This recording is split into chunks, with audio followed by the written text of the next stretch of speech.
லங்காஸ்ரீ நேர்களுக்கு வணக்கம். Lankasri news inside Tamil நிகழ்ச்சியின் ஊடாக இன்றும் நான் உங்களை சந்திக்கின்றேன். இன்று பேசுவதற்கு நிறைய விடயங்கள் இல்லை, ஆனால் ஒரு மிக முக்கியமான ஒரு விடயம் இருக்கின்றது. அந்த விடயத்தோடு நான் இன்றைய நிகழ்ச்சியினை ஆரம்பிக்கின்றேன். புத்த தர்மம்.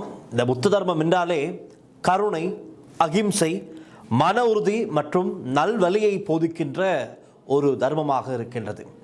இந்த தர்மம் சமாதானத்தை பரப்பும், சமாதானத்தை உருவாக்கும் ஒரு தர்மமாகவும் இருக்கின்றது.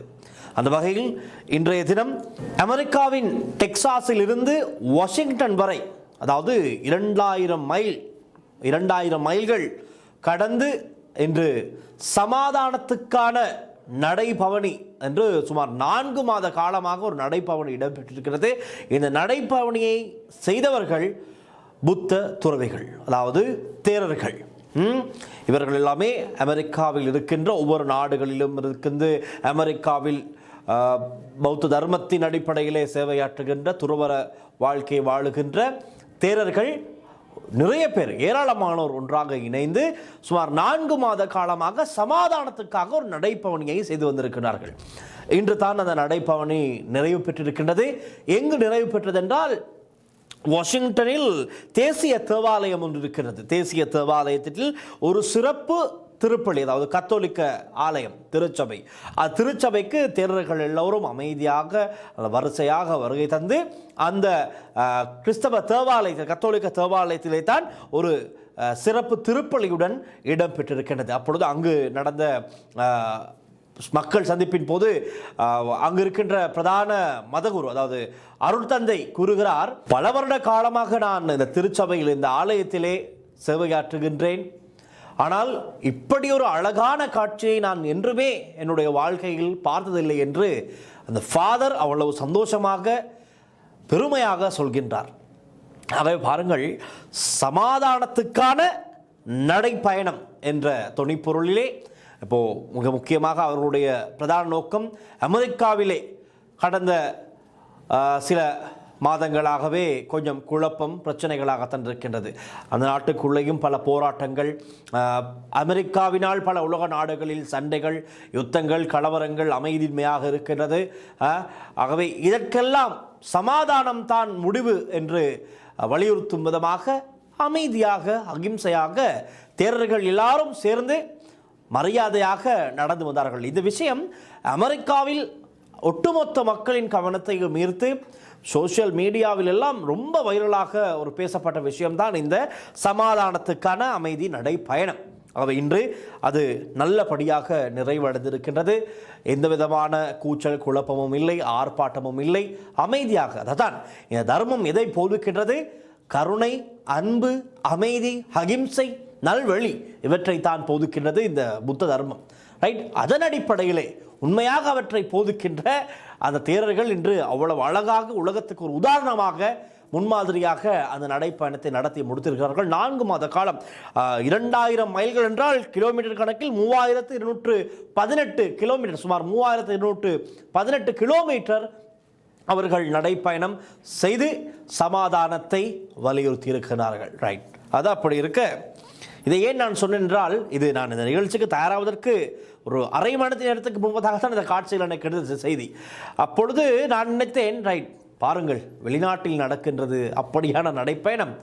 எதிர்வரும் 20ஆம் தேதி கொழும்பிலே நடக்க இருக்கின்றது இதே போன்ற ஒரு நடைப்பயணமா என்று இல்லை, அது முற்றுமுழுதாக வேறொரு சப்ஜெக்ட். முருத்தட்டுவே தேரர் தான் அதை தலைமை வகிக்கின்றார். முதலில் சொல்லப்பட்டது என்ன? கசப்ப தேரர் உட்பட குழுவினர் திருகோணமலையில் புத்தர் சிலை வைத்ததற்காக இத்தனை வருட காலம் இல்லாமல் திடீரென அவர்களுக்கு தோன்றி இருக்கின்றது.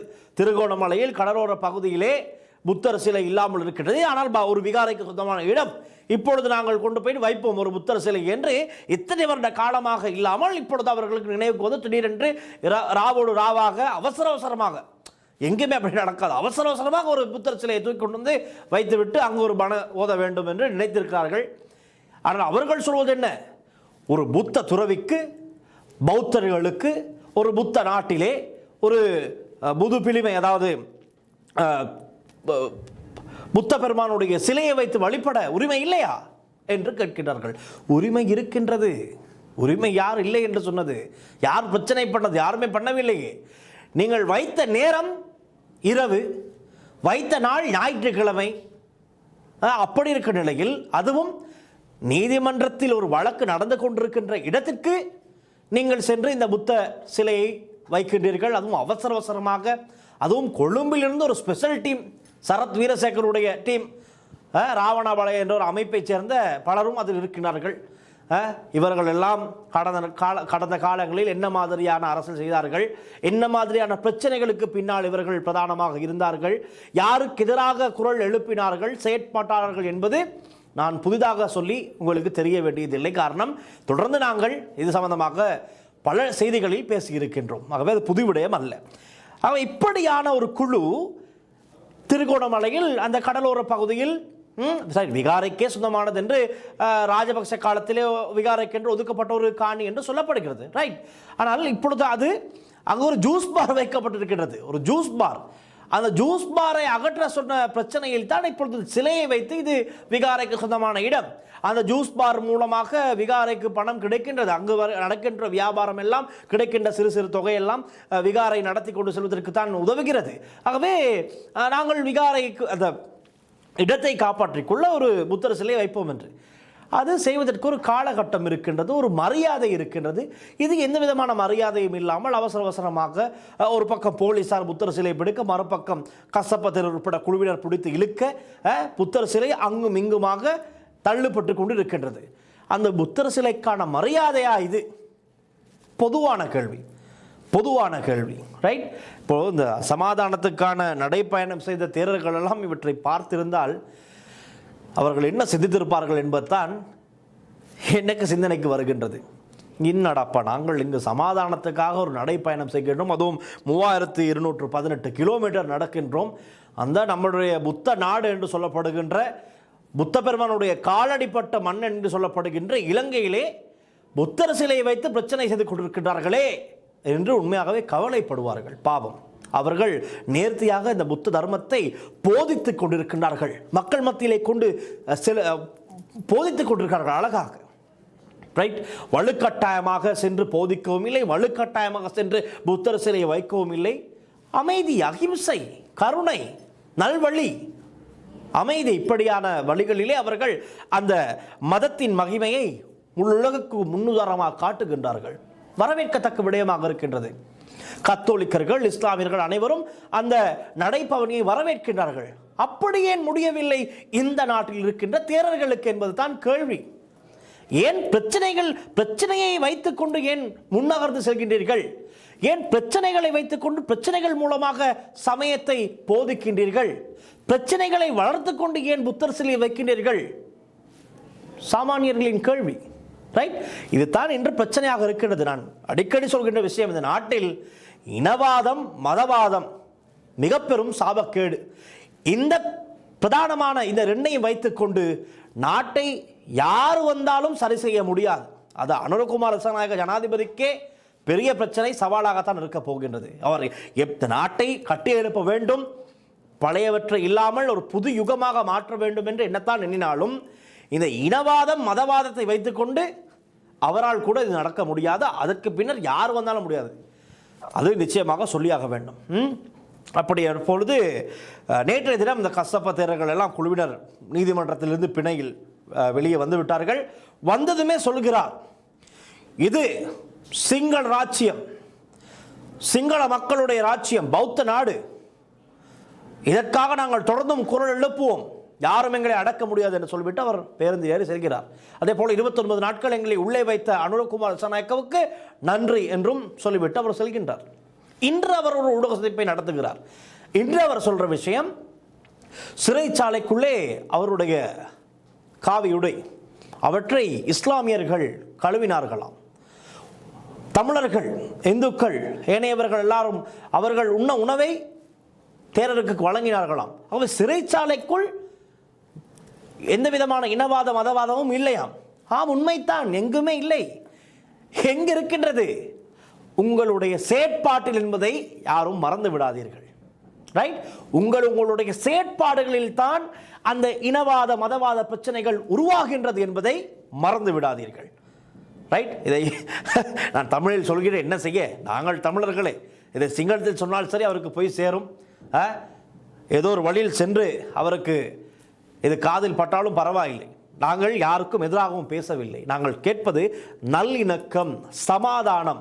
அந்த 1000க்கும் உட்பட்ட தேரர்கள் வெளிநாட்டில் அமெரிக்காவிலே சமாதானத்துக்கான நடைப்பயணத்தை செய்து இன்று நிறைவு செய்திருக்கிறார்கள்.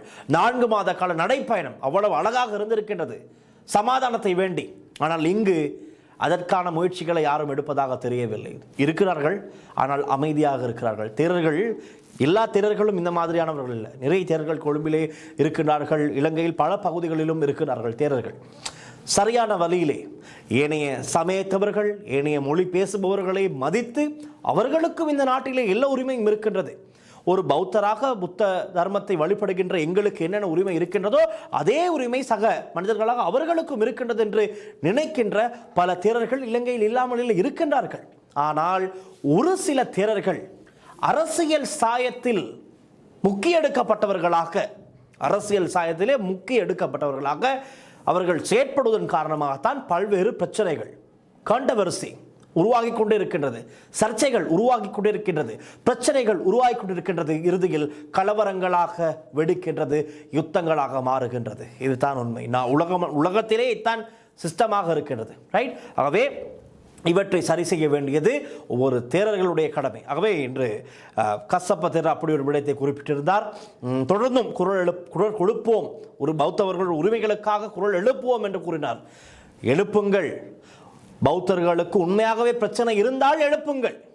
பிரச்சனைகள் இல்லாத பட்சத்திலே நீங்கள் குரல் எழுப்பினால் அது உண்மையான பிரச்சனையாக மாறிவிடும். ரைட்? இப்பொழுது நாங்கள் பார்த்தால் இந்த அரசாங்கத்தின் கீழே கங்காராமையில் இந்தியாவிலிருந்து புனித பண்டங்கள் கொண்டு வரப்பட்டது. புத்த பெருமானுடையது என்று சொல்லப்படுகின்ற வரலாற்று சிறப்புமிக்க புனித பண்டங்கள் கொண்டு வரப்பட்டு காட்சிப்படுத்தப்பட்டது. மகிந்த ராஜபக்ஷ முன்னாள் ஜனாதிபதி கூட சென்று வழிபட்டு புத்த பெருமானையே பார்த்ததை போல் எனக்கு தோன்றுகிறது என்று அவர் பெருமையாக குறிப்பிட்டு வந்தார். அதே போல தலதா மாளிகாவில் இந்த அரசாங்கத்தின் கீழே இன்னும் சிறப்பான பல வருடங்களுக்கு யாருமே பார்க்காத ஒரு விஷயத்தை ஜனாதிபதி அன்றகுமாரசான தலைமையில் இந்த அரசாங்கம் தலதா மாளிகையில் காட்சிப்படுத்தினார்கள். அதற்கு இரவு பகலாக தொடர்ந்து ஒரு வார காலமாக சனம், அவ்வளவு சனம், இலங்கையில் பல பகுதியினர் தலதா மாளிகைக்கு சென்று வழிபட்டார்கள். அதே போல மகா சங்க நாயக்க தேரர்கள், மகா சங்க தேரர்களை ஜனாதிபதி எதிர்நாடும் சென்று பார்க்கின்றார், பேசுகிறார். ஆனால் சொல்வதெல்லாம் என்ன? பௌத்தர்களுக்கு எதிராக இவர் செயற்படுகின்றார், தமிழ் டயஸ்போராக்களுக்கு ஆதரவாக செயற்படுகிறார் என்றவுடன் மக்கள் கோபம் அடைகின்றார்கள். அதாவது சிந்திக்காத மக்கள், சரியாக சிந்திக்க தெரியாத மக்கள் கோபம் அடைந்து தமிழர்களுக்கு எதிரான வெறுப்புணர்வு பேச்சை, வெறுப்புணர்வு வார்த்தைகளை சமூக வலைத்தளங்களில் கொட்டி தீர்க்கிறார்கள்.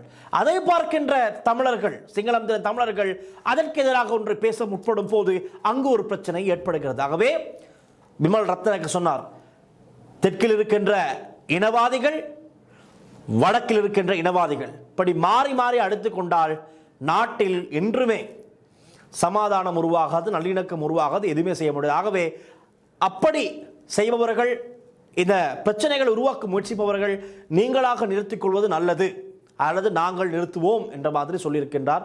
நாங்களும் கேட்டுக்கொள்வதைத்தான்.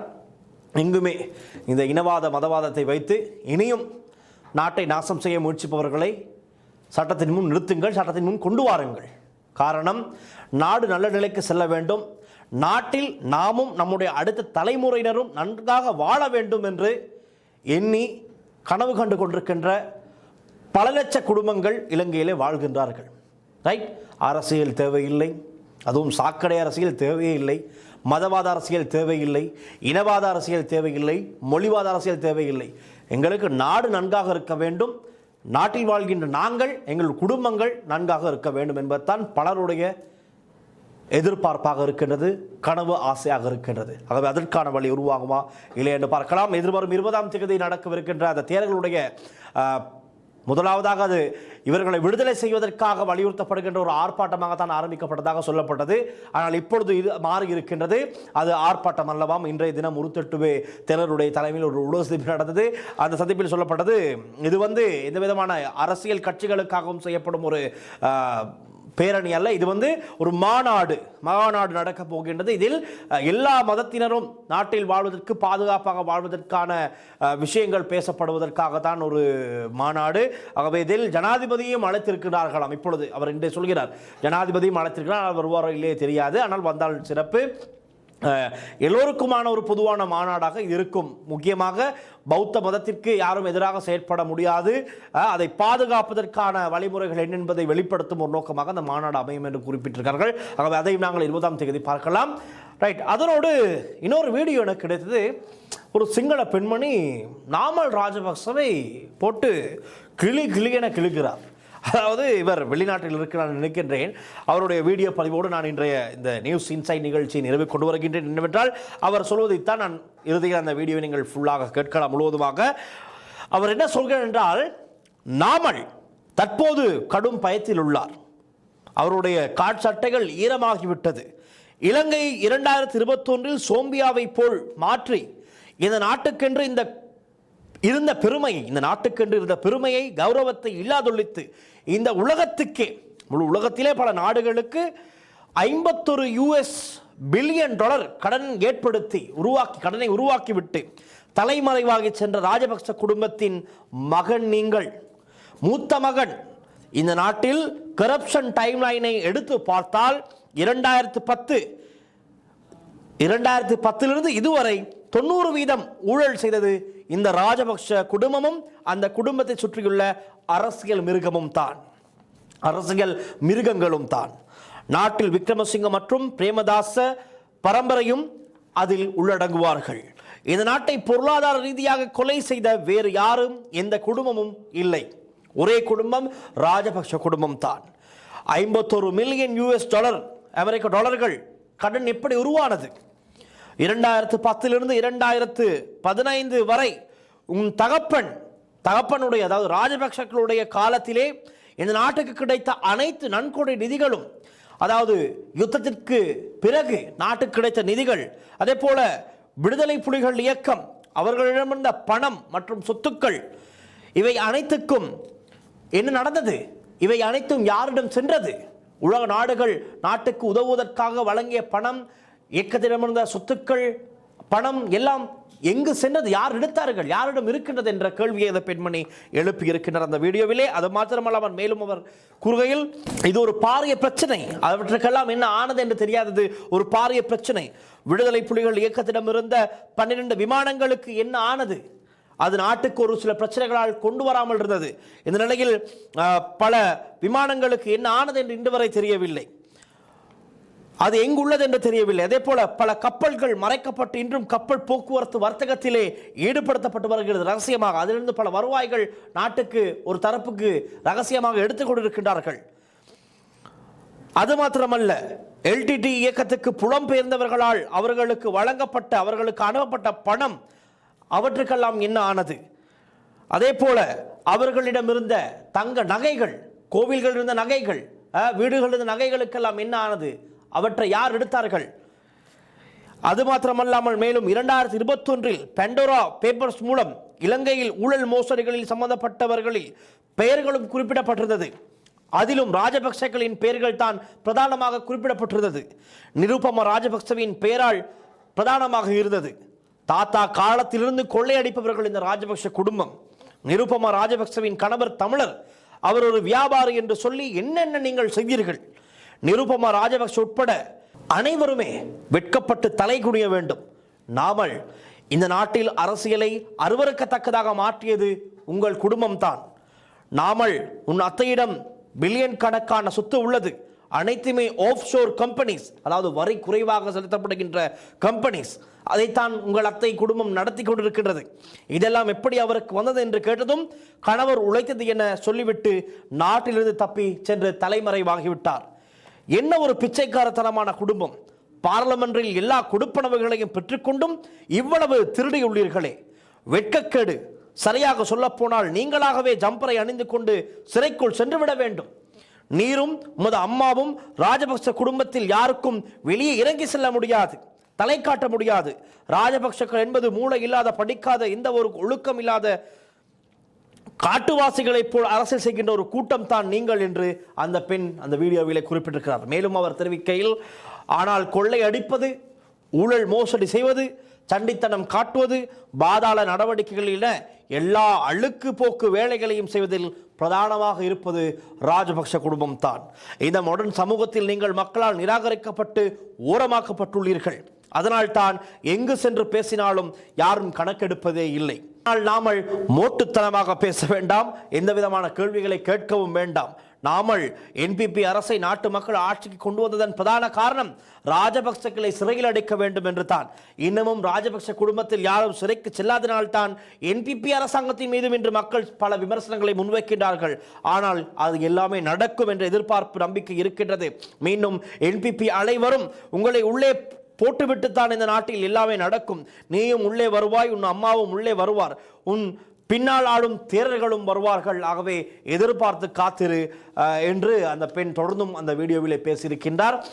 இந்த வீடியோ ஃபேஸ்புக், டிக்டாக் என்று எல்லா சமூக வலைத்தளங்களிலும் பலராலும் பகிரப்பட்டு வருகின்றது. நாமல் ராஜபக்ச ஒரு கேள்வி கேட்டார் நேற்று முன்தினம். மாகாண சபை தேர்தலை நடத்துவது நாமல் ராஜபக்சவை சிறைக்குள் அனுப்பிவிட்டா அல்லது வெளியே வைத்துக் கொண்டா என்ற ஒரு கேள்வியை கேட்டிருந்தார். அதற்கு பதிலளிக்கும் வகையில் தான் இந்த பெண் அந்த அவருடைய சோசியல் மீடியாவில் அதை பதிவு செய்திருக்கிறார். அதுவும் ஒரு விஷயமாக இருக்கின்றது. காரணம், அவருடைய ஒரு சிங்கள பெண் நாமல் ராஜபக்சவை திட்டி போட்டிருக்கின்ற வீடியோ தான் அது. ரைட், அவை அது தமிழ் என்ன அர்த்தம் என்பது உங்களுக்கு தெரிந்து கூட தான் நான் தமிழிலே அதை வாசித்து காண்பித்தேன். இனி நீங்கள் அந்த வீடியோவை முழுமையாக பார்க்கலாம். பார்த்து விட்டதோடு நாளைய நியூஸ் இன்சைட் நிகழ்ச்சியில் நான் உங்களை சந்திக்கின்றேன். நன்றி, වණකම්. හය ශ්‍රේණිය පන්ති කාමරේ අලුත් දේශපාලන සංස්කෘතියක සංවාදාත්මක පෙළගැස්ම. අද දවසේ පැනය ඕන අතදරුවෙක්ට උත්තර දෙන්න පුළුවන් පැනයක්. මේ ඔබ දකින්නේ තෙරපුම් ජනාධිපතිතුමා මේ මාධ්‍යයක් කැඳවගෙන වේදිකාවකට නැගලා අහන ප්‍රශ්නයක්.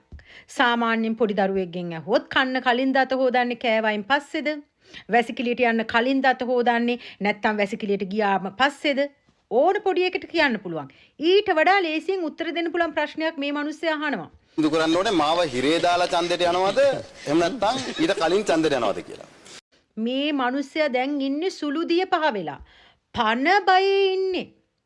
මහත්තයෝ මේ රට 2021 දී සොම්බියාවක් කරලා ඔය මහා ගෞරවය කියන එක මේ රටට තියෙන ඒක නැත්තටම නැති කරලා මේ ලෝකෙටම ඇමරිකානු ඩොලර් බිලියන 51ක ණයක් ඇති කරලා හැංගිලා ගියපු රාජපක්ෂ පවුලේ පුතා ඔයා ලොකු පුතා අපේ රටේ කරප්ෂන් ටයිම් ලයින් එක අරගෙන බැලුවොත් 2010 ඉඳන් මේ වෙනකන් ඒකෙන් 70%කට වඩා 70%ක් නෙමෙයි 90%කට වඩා ඉඳලා තියෙන්නේ ඔය රාජපක්ෂ කියන පවුලයි රාජපක්ෂ පවුල එක්ක අදටත් මේ වෙනකොට ඔය වටේ ඉන්න දේශපාලන සත්තු ටිකයි රනිල් වික්‍රමසිංහ සහ ප්‍රේමදාස පරම්පරාවයි. ඒ ඇරෙන්න මේ රට කාබාසිනියා කරපු මේ රට ආර්ථිකව ඝාතනය කරපු වෙන පවුලක් පක්ෂයක් නෑ.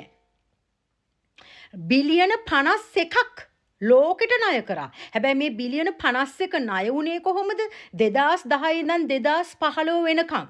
ඔයාගේ තාත්තගේ අප්පච්චිගේ රාජපක්ෂ පාලන කාලේ මේ රටට හම්බුණු යුද්ධෙන් පස්සේ හම්බුණු සියලු ආධාර මුදල් යුද්ධයේදී LTT එකේ තිබුණු සියලු ආකාරයේ මුදල් සහ වත්කම් දීපල ඒ සියලු දේ කාගාවටද ගියේ කොහෙටද ගියේ අදටත් ප්‍රශ්නයක්. ඔබතුමා අහන්නකො ඔයාගේ අප්පච්චිගෙන් LTT එක සතුව තිබුණු ඒ ගුවන් යානා ඒ විදේශමය නීතිමය ප්‍රශ්න නිසා මේ රටට නැවත ගෙන්න ගන්න බැරි වුණාට LTT එක සතුව තිබුණු ඒ ගුවන් යානා 12 කොහෙද තියෙන්නේ මොනවාද උනේ කා යටතේද තියෙන්නේ කොහෙද හංගලා තියෙන්නේ එතකොට නැව් 32ක් ඒ නැව් 32කින් අපි දැනුවත්ව 10ක්ද 12ක්ද තමයි හමුදාව විසින් විනාශ කරේ. ඉතුරු නැව් අදටත් ජාත්‍යන්තරේ ඒ වෙළඳ කටයුතු වල සිද්ධ වෙනවා. එතකොට ඒ දෙයියනේ රත්තරන් මං හැමදාම කියන්නේ ඒ කෝවිල් වලින් දේවාල වලින් ඒ අරගත්ත රත්තරන්. එතකොට ඒ කාලේ ඩයස්පෝරාව හරහා LTT එකට ලැබිලා තිබුණු මුදල් ඒ සියලු දේ හමුදාවන් ඒ පළාත් අත්පත් කරගන්නකොට ඒ මුදල් ඒ දේවල් වලට මොකද උනේ? ඕවට උත්තර 2021 දී නේද අපිට ලැබුණා ජාත්‍යන්තර ජනමාධ්‍යවේදීන්ගේ ඒ ප්‍රකාශයක් තිබුණ මුළු ලෝකයේම පැරඩෝරා. ඒ දූෂණ හා වංචා සම්බන්ධව ඒ ප්‍රකාශයක් තිබුණා පිටු මිලියන ගාණක් තියෙන ඒකේ ශ්‍රී ලංකාව රන් අකුරින් සටහන් වුණා සටහන් වුණේ කාගේ නමින්ද රාජපක්ෂගේ නමින් නිරූපමා රාජපක්ෂ ඔයාගේ රාජපක්ෂ කිව්වොත් සීයාගේ ඉඳම් ඕගොල්ලෝ හොරා කන්න එතනින් එහාට ඕගොල්ලොන්ගේ ඒ කියන්නේ ජානවල තියෙන දෙයක් නේ රාජපක්ෂ කියන හොරා කනවා එතකොට නිරූපමා රාජපක්ෂ මේ විවාහ වෙලා හිටපු ඒ ද්‍රවිඩ ජාතිකයා ව්‍යාපාරිකයෙක් කියන එක පාවිච්චි කරලා ඕගොල්ලෝ මොකද කරේ නිරූපමා රාජපක්ෂ ලැජ්ජ වෙන්න ඕනේ මේ තරම් බිලියන ගණන් තියෙනවා කියලා නාමල් මේ රටේ මේ දේශපාලන සංස්කෘතිය හිරිකිත කරේ රාජපක්ෂ පවුල. බලන්න ඔයගේ නැන්දා අච්චර බිලියන ගණන් මිලන කළ නොහැකි කලා නිර්මාණ තියෙනවා, නැව් තියෙනවා, ගෙවල් තියෙනවා, ගිනුම් තියෙනවා. ඔක්කොම ඕෆ්ෂෝර් කම්පැනිස් කියන්නේ බදු අඩු නේ බදු ගහන ප්‍රමාණය අඩු රහසිගතව පවත්වාගෙන යන්න පුළුවන් මුදල් තැන්පත් කරන්න පුළුවන් ව්‍යාපාර සහ ගිනුම්. ඒ දේවල් වල මුදල් කොහෙන්ද නිරූපමා රාජපක්ෂට හම්බ වෙන්නේ? එයාගේ හස්බන්ඩ් හම්බ කරා කියලා දැන් ඉතින් මිනිස්සු මේක කියනකොට එහෙම කියලා 2021 පැනලා ගියා. පැනලා ගිහිල්ලා මොන තරම් හිංගන රාජපක්ෂ පවුලක්ද? ඕගොල්ලන්ට මොන තරම් හිංගන ලේද ඕගොල්ලන්ගේ ඇඟේ දුවන්නේ? අර පාර්ලිමේන්තු වැටුපත් අරගෙනනේ විශ්‍රාම වැටුපත් අරගෙනනේ මේ වෙනකන්. ලැජ්ජයි ඒ නිසා ඔය වගේ ගොන් ප්‍රශ්න අහන්න එපා. ඔයාව එළියට ඕගොල්ලෝ කැමැත්තෙන් ජම්පරේ ඇඳගෙන රින්ගන්න ඕනේ සිර මැදිරිය ඇතුළට. ඔයාගේ අම්මා, ඔයාගේ තාත්තා, ඒ රාජපක්ෂ මහත්තයා මොන්න තරම් හූරගෙන කෑවත් දැන් ඉතින් එයා පණ පිටින් පඩිසන් දෙනවනේ දරුවෝ මුණුපුරෙක්ට මහපාරකට බහින්න බෑ. පිට රටකට එන්න බෑ. රාජපක්ෂ කියන්නේ හොරු කියන එක රාජපක්ෂ කියලා කියන්නේ මොළෝ නැති කිසිම දැනුමක් උගත්කමක් නැතුව අර නිකන් ගෝත්‍රික ක්‍රමයට දේශපාලන කරන ආසියාතික අර ටිපිකල් දේශපාලඥයෝ තමයි ඕගොල්ලෝ.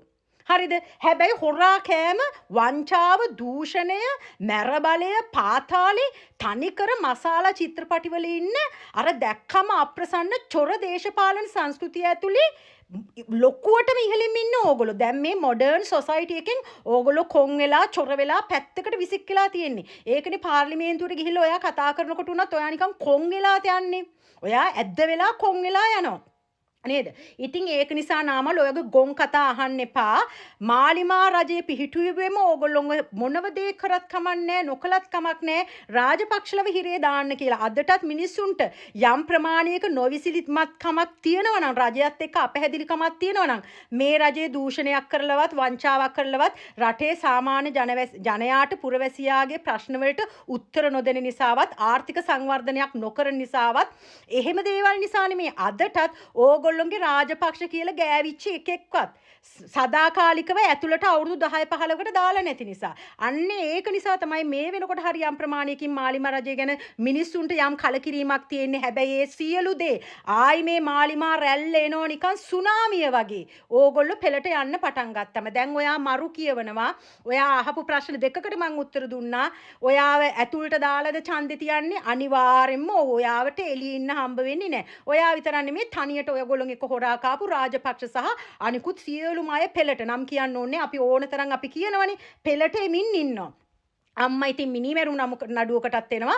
අම්මා ඉතින් අර පිරිමි ආත්ම භවයේදී කරපු මේ කෝටියටේ මේ වංචාවටත් අම්මා ඇතුළට එනවා. හරිද? ඒක නිසා කලබල වෙන්න එපා. අම්මත් එනවා. ඔය එතකොට ඔයත් එක පිටිපස්සෙන් දඟලන හාමුදුරුවරුත් ඔහොම ගිහිල්ලා පොඩි කාලයට හරි බණ කියන්නේ එයියයි. එහෙම දේවලු සිද්ධ වෙයි. මොන දේ කරත් හොරකම් කරපු මේ රට විනාශ කරපු මැරයෙන් පාතාල බලෙන් මේ රට පාලනය කරපු ගෝත්‍රික දේශපාලනික සංස්කෘතිය මේ රටට එන්නත් කරපු රාජපක්ෂට ආපහු එළියේ ඉඳලා ඡන්දයක් ඉල්ලන්න මේ මාලිමා රජය ඉඩ තියන්නේ.